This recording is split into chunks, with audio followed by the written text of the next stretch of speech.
Hey, good afternoon. I'm here at the Voice of America Museum, and I was laughing at myself earlier today trying to figure out where I was going to shoot this video, because my question to you today is how do you use your voice? And are you using your voice? And what is your voice? And in thinking about it, it kind of was silly and made me laugh of course, Voice of America. Out here in this, what is now a big park, used to be all these towers for radio signals. And Voice of America was the voice, the thing that was listened to even all the way across the Atlantic Ocean during World War II. And I've been thinking about how is it that we use our voices. And it's kind of a weird thing for me because there's so many times that I experience people that I coach or myself or others that I'm close to in terms of struggling to use their voice in terms of their values, their priorities, the conflicts that they have for themselves, and then the different aspects of their religious voice, their political voice, their social voice, their family voice, their emotional voice, and how some of those come out more than others, and how others are suppressed and are never heard.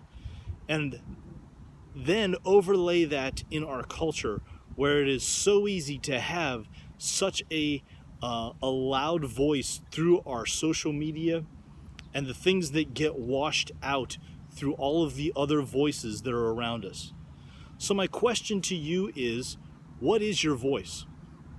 What's your gerontological voice? What's your political voice?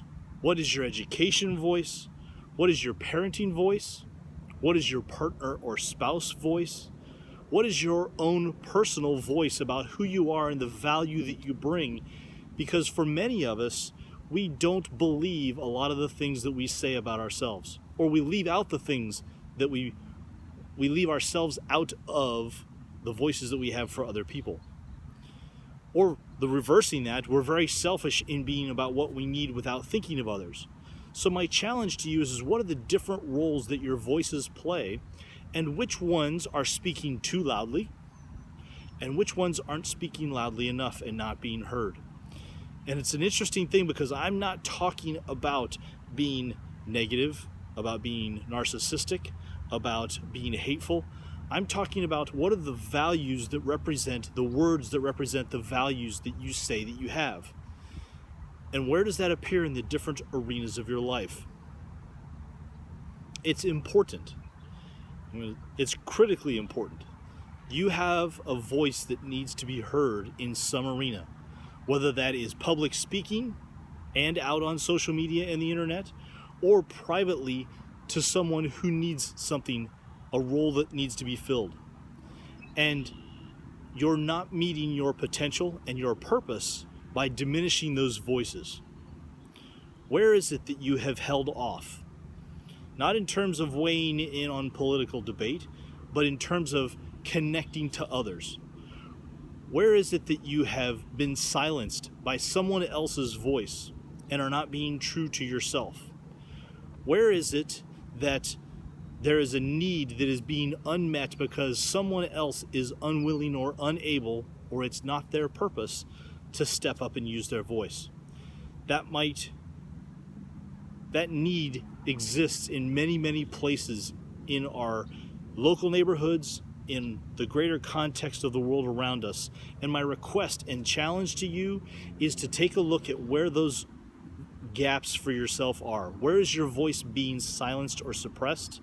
And what do you need to do in order to be present and use your voice? Who needs you to speak up? It might be someone who's being bullied at school. It might be for a partner in a relationship who isn't being valued, or it might even be for yourself who isn't being valued and is being pushed back. Take some time.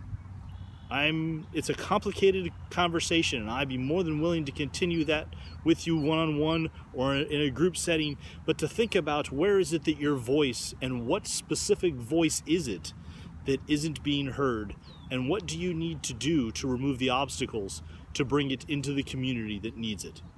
I'm John Rhoads. This is Rhoads Life Coaching. I hope that you're able to find your voice as well as purpose and meaning in your daily life.